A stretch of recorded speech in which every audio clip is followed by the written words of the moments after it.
What's going on, ladies and gentlemen? I'm Business01 here with Discount Gaming, and today I want to put out my personal review for Cyberpunk 2077.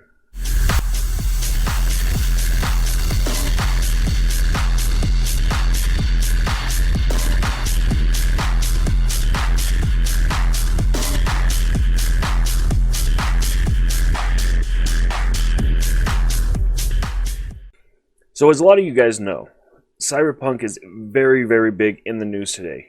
It's everything from YouTube, Reddit, Twitch, Twitter, Facebook, you name it, it's out there.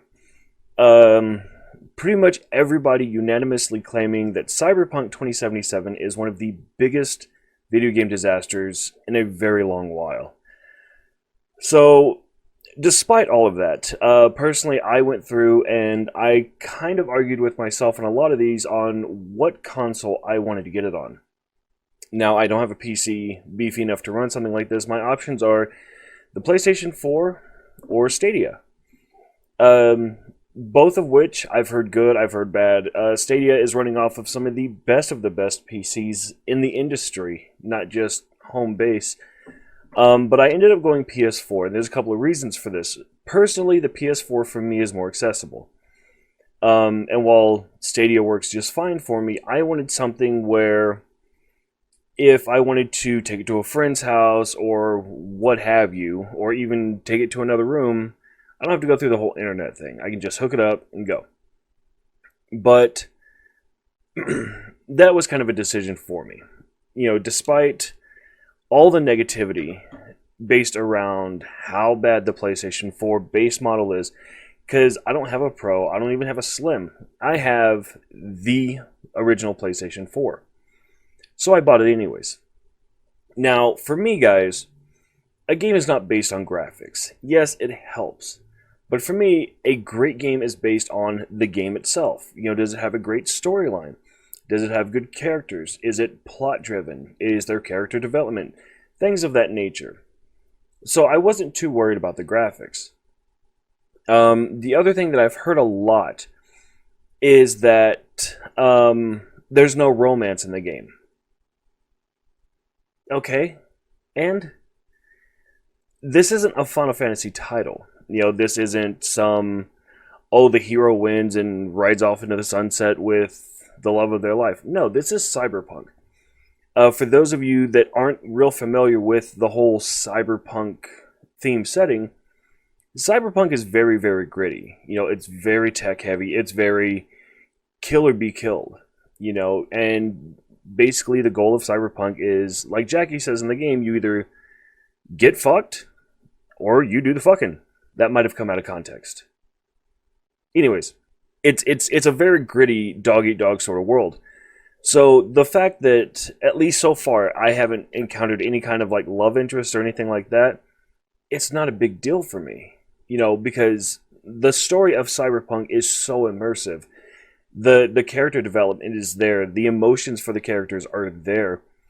The plot, you know, as the story's progressing for me, it's just getting better.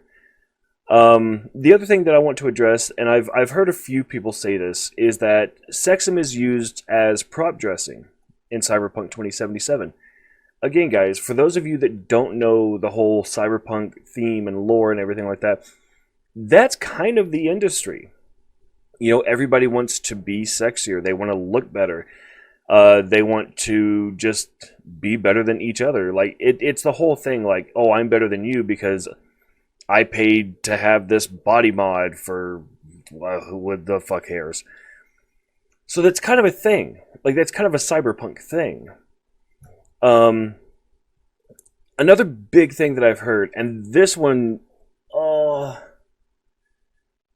annoyed me a lot. A lot. And I mean, not just like, oh, that kind of sucks. More like, ah! Kind of annoying. It's that a lot of people are trying to compare this with The Witcher 3 and Grand Theft Auto 5.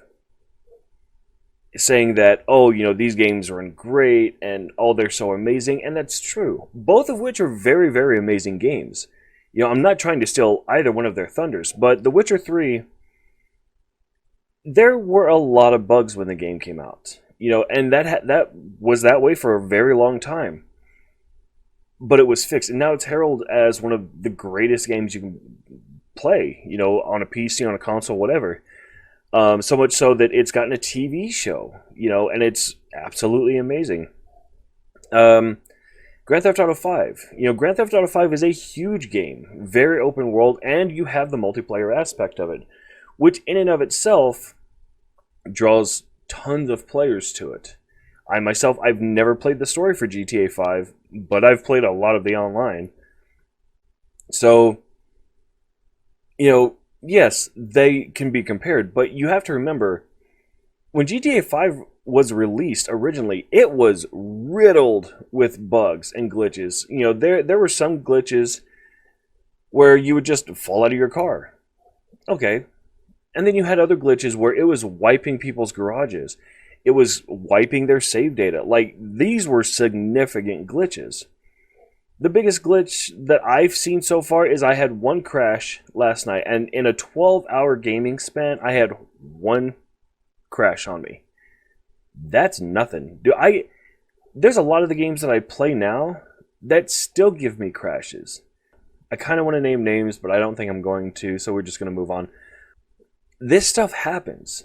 It is a very new game.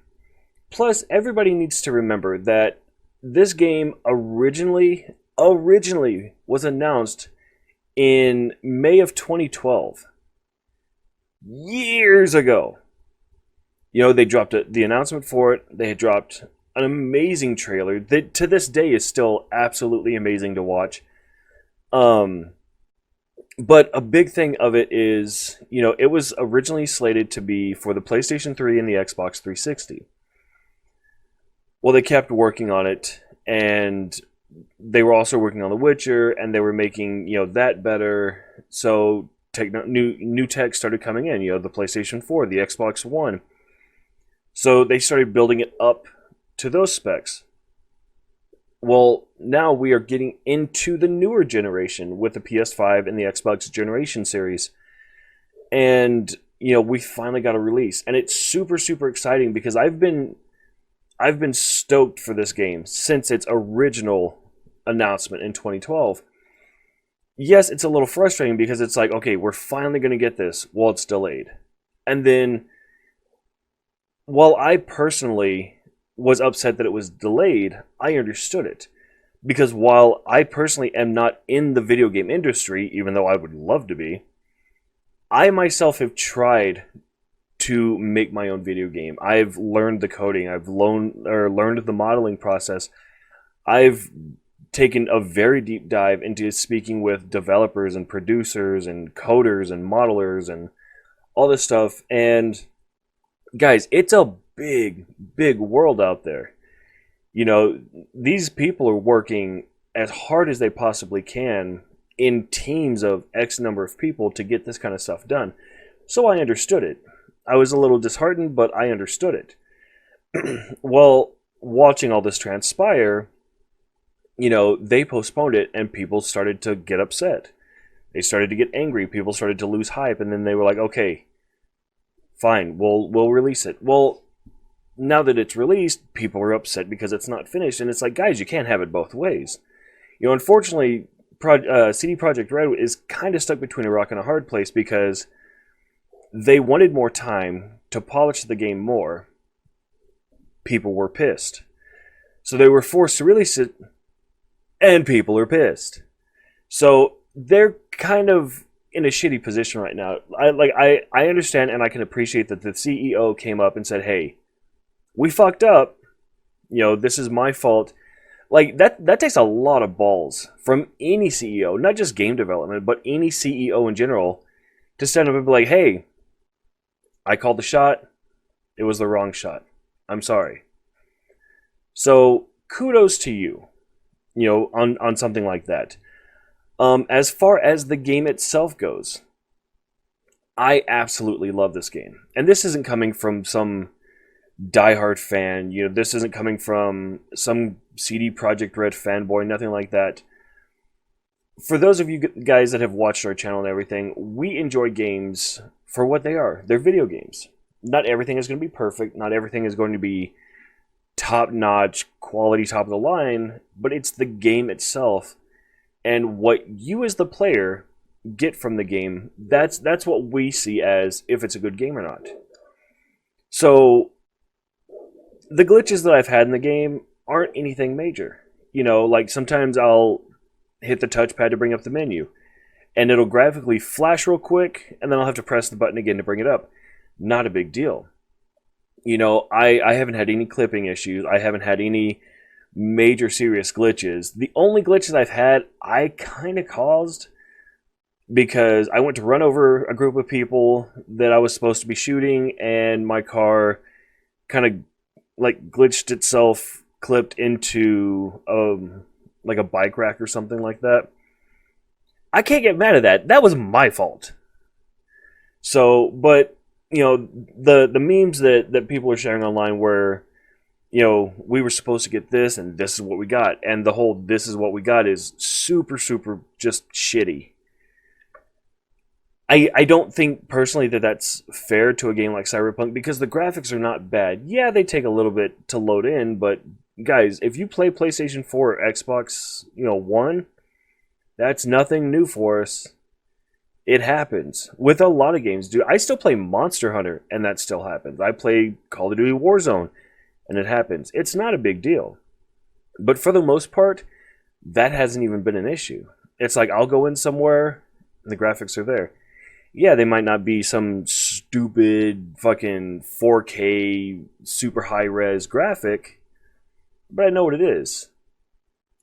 And at the end of the day, the story has been absolutely incredible so far. The voiceover work has been a lot of fun to listen to. Like I'll find myself just walking by some NPCs and they're having a conversation, and I'll stop just to listen to the conversation. I don't know what the fuck it's about, but it's fucking cool. If I'm in an elevator and they're having like one of the TV shows play on the screens, I'll sit there and I'll watch the TVs. Like, this kind of stuff is so amazing. They went so far out of their way to add just little details to the world that really make it shine. And I feel that the game is losing light with people, let's be honest, bitching about inconsequential shit, than actually paying attention to what's there. The NPC conversations, the NPC fights that happen for no reason. It's just the world being what it is. The radio chatter, the commercials on the radio and the music, the stuff on the TVs, like all that little stuff is really what helps to paint a big picture in this game, and I can really appreciate that. So the game for me, I absolutely love it. I love this game. I love how it plays. I love how it controls. I love how the world is built. I love the concepts that they're trying to bring into this thing as a whole, as an environment. The fact that one of your go-to NPCs is Jackie, he's absolutely hilarious. And it's really cool seeing an NPC that kind of has the same family emotion while having the same, emotional and mental struggles with your character. You kind of see each other squabble a little bit, but you always have each other's backs. And it's really good seeing an NPC partner character that actually has some heart. And I don't think that we have enough games that do stuff like that right now. So, I seriously could go on and on about everything that I've noticed in this game that I find really enjoyable and really impressive. And I don't believe that the graphics are what make up this game, because it's not. It's the game itself. What emotions do you get from it? What kind of enjoyment do you get from it? Are you, really deep into Cyberpunk lore? That's the kind of stuff for me that builds a video game. That's what makes a video game enjoyable for me. So guys, I hope that you agree. Whether you do or don't, tell me in the comments below. Let me know what you think. Let me know if you think that any of my thought processes are incorrect on any of this. I would love to have a conversation or even a debate with somebody about how you see games like this and why you think that this game may or may not be terrible. Until next time, I'm Iron Business 01. This has been Discount Gaming, guys. Thank you so much for all the love you give us. Thank you for all the attention you give us. Please don't forget to like, subscribe, hit the bell at the bottom for the notifications. If there's anything that you want us to cover, anything you want us to play, always feel free to let us know. You can hit us up on YouTube, Twitch, Twitter, Facebook. We're on all of them, guys. But until next time, thank you so much for everything that you do for us. As always, guys, take care of each other, help each other, love one another, wear your masks, and above all else, be good humans, guys. I'll see you later.